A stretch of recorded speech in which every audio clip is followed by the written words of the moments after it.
Hello friends, इस lecture में हम देख लेंगे जुपिटर नोटबुक के बारे में, क्योंकि अभी हम प्रोग्राम रन करना है, एल्गोरिदम रन करना है। तो एल्गोरिदम्स हम कहाँ पे रन कर सकते हैं, तो उसके लिए हमें एप्लीकेशन भी लगेगा।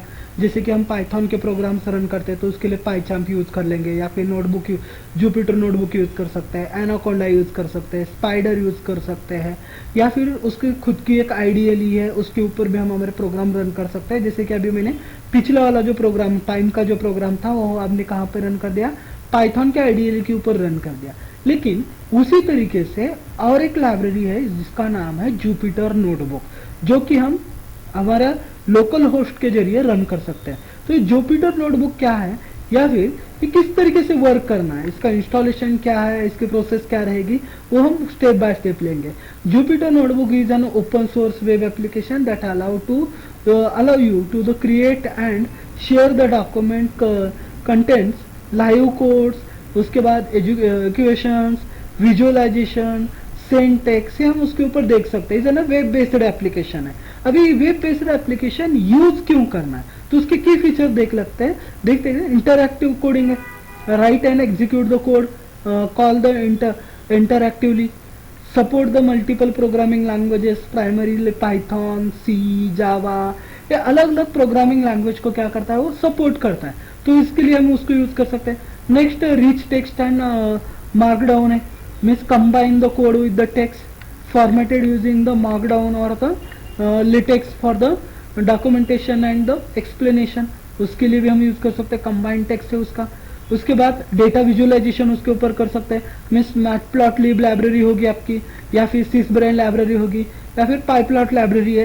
ये लाइब्रेरी हम इजीली यूज कर सकते हैं। Plot pie library, Plotly library easily use कर सकते हैं, मीन्स डेटा विजुअलाइजेशन भी कर सकते हैं। बाद में मॉड्यूलरिटी है, means organize the code and the output into the cell. आपके जो भी आउटपुट है वो सेल के अंदर आ सकते हैं, जो आपको cell by cell means column row by row आपको डेटा एग्जीक्यूट करने के लिए वहां पे मिलता है। Okay, making it easy to test and debug, test करने के लिए भी इजी और डिबगिंग के लिए भी इजी है। Extensibility means extend the functionality with the plugins and Jupyter extension, अलग अलग जुपिटर एक्सटेंशन के साथ भी हम यूज कर सकते हैं। अब इसका इंस्टॉलेशन प्रोसेस किस तरीके से है, तो इंस्टॉलेशन के लिए हमें जो है प्रैक्टिकली हम देख लेंगे उसका इंस्टॉलेशन वगैरह। ओके, तो यूज करने के लिए पहले तो यूजिंग द एनाकोंडा, पहला तो एनाकोंडा है जिसके अंदर हमें बंडल्स ऑफ सॉफ्टवेयर्स मिलते हैं, मीन्स जुपिटर मिलेगा, स्पाइडर मिलेगा, पाईचाम्प मिलेगा, अलग अलग सॉफ्टवेयर्स मिल सकते हैं। या फिर आपको using the pip command use करके आप इसको इंस्टॉल कर सकते हैं। पिप और इंस्टॉल और उसका नेट नोटबुक, जुपिटर नोटबुक, या फिर सिर्फ नोटबुक आपको डालोगे तो भी होता है, या फिर आपको launch the notebook, Jupyter notebook बोल के भी आप उसको लॉन्च करके ले सकते हो। Okay, server will open in the default browser, आपके डिफॉल्ट ब्राउजर जो भी है उसके अंदर रन हो जाएगा। Click on the Python 3 and working करना आप उसके अंदर स्टार्ट कर सकते हो। ओके, कॉमनली चैलेंजेस क्या है इसके और उसके सॉल्यूशंस क्या है वो देख लेते हैं। कॉमनली चैलेंजेस इज ना कर्नल की रिस्टार्टिंग, कर्नल जो है रिस्टार्ट होते रहता है, means check for the configuring libraries और एग्जीक्यूट मेमोरी यूज होता है। रिस्टार्ट द कर्नल रिस्टार्ट करना पड़ता है। बाद में आता है आपका नोटबुक रन द स्लोली, आपका जो भी नोटबुक है रन स्लोली होता है। अगर उसको आउटपुट चाहिए तो optimize the code and clear the output, output clear करना है तो इसके लिए सेल के ऊपर क्लिक करना है, ऑल आउटपुट एंड क्लियर करना है, तभी वो आउटपुट क्लियर हो जाएगा। मीन्स डिलीट राइट क्लिक करके इंस्टॉलेशन लाइब्रेरी इंस्टॉल करना है तो यूजिंग द पिप इंस्टॉल करके आप कर सकते हैं। Means use the exclamatory mark pip install और डॉलर और पिप इंस्टॉल कर दो, उसके साथ हम हमारी लाइब्रेरीज इंस्टॉल कर सकते हैं।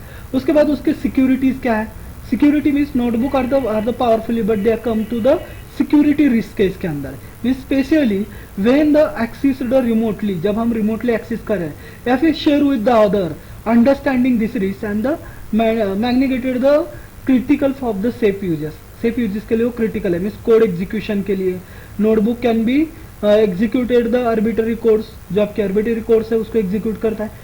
Include the harmful commands like delete files और द इंस्टॉल द मालवेयर, ये फाइल्स यहाँ पे वर्क होते हैं, तो इसे ना क्रिटिकल्स है। उसके साथ साथ अनट्रस्टेड नोटबुक्स है, open the notebook from the untrusted source can be executed, हिनर और माइक्रो मॉलिशियस कोड एग्जीक्यूट करता है। एक्सपोज्ड है, एक्सपोज कर सकते हैं, एक्सपोजिंग डेटा है, means sensitive data like credential होगा, टोकन्स हो गए, प्रॉपर्टीज होगी, इंफॉर्मेशन होगी, वो डेटा एक्सपोर्ट करता है। रिमोट एक्सेस वर्नेबिलिटीज है, मीन्स रिमोटली एक्सेस कर दिया तो उसके अंदर एरर्स वगैरह आने के चांसेस ज़्यादा होते हैं।